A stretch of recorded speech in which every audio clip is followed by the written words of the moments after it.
কি ভাবছেন আপনি? আপনি একটা ভালো ভিডিও দেখতে দেখতে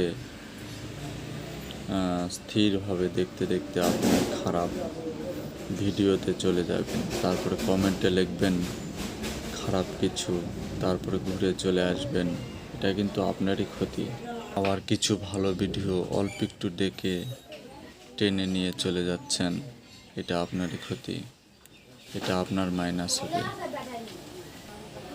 ভালো ভিডিও দেখতে দেখতে খারাপ ভিডিও দেখতে দেখতে আপনার মস্তিষ্ক নষ্ট হয়ে যাবে, মন মানসিকতা নষ্ট হয়ে যাবে। তাই আপনারা আর সময় নষ্ট করেন না, ভালো পথে আসুন, ভালো ভিডিও দেখুন, তাহলে জীবন সার্থক হবে।